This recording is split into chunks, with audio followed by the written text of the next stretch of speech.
پیارے دوستو، آپ لوگوں نے یہ کہاوت تو ضرور سن رکھی ہوگی، دھوبی کا کتا نہ گھر کا نہ گھاٹ کا۔ آج ہم آپ کو اس کہاوت کی حقیقت بتاتے ہیں۔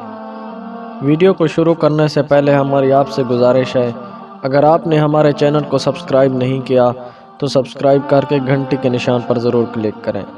چلتے ہیں ویڈیو کی طرف۔ یہ کتا بڑا وفادار تھا اور دن رات اس کے گھر کی رکھوالی کرتا تھا۔ جب صبح سویرے دھوبی گھاٹ پر چلا جاتا تو وہ اپنے مالک کی دہلیز پر اس کی واپسی کی راہ تکتے بیٹھا رہتا تھا۔ دھوبی کی بیوی روز گھر کے کاموں سے فارغ ہو کر دوپہر کا کھانا لیتی اور گھاٹ پر جانے لگتی، تب کتا بھی اس کے ساتھ چل پڑتا۔ بیوی تو کھانا دے کر لوٹ آتی، مگر کتا وہیں رک جاتا اور اپنے مالک کے ساتھ لوٹنا اس کی عادت بن گئی تھی۔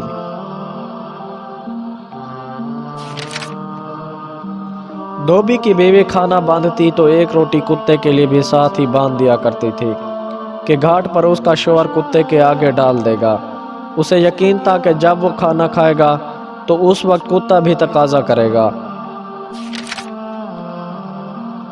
دھوبی کی بیوی کھانا چھوڑ کر واپس آ جاتی اور ادھر وہ بے زبان جانور گھاٹ پر اس انتظار میں رہتا کہ کب مالک روٹی کھولے اور اسے بھی دے۔ دھوبی کام سے فارغ ہو کر کھانا کھاتا، لیکن یہ سوچ کر کتے کو روٹی نہ ڈالتا کہ گھر میں اس کی بیوی نے اسے روٹی دے دی ہوگی۔ دھوبی کتے کی بے چینی کو کبھی سمجھ نہ سکا۔ کتا کمزور ہونا شروع ہو گیا اور ایک روز مر گیا۔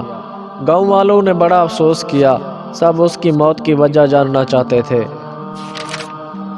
ایک روز چند گاؤں والے جمع تھے کہ کتے کا ذکر نکلا۔ کسی نے کچھ پوچھا، کسی نے کچھ، مگر ایک سیانے نے سوال کیا کہ اسے روٹی کتنی ڈالی جاتی تھی۔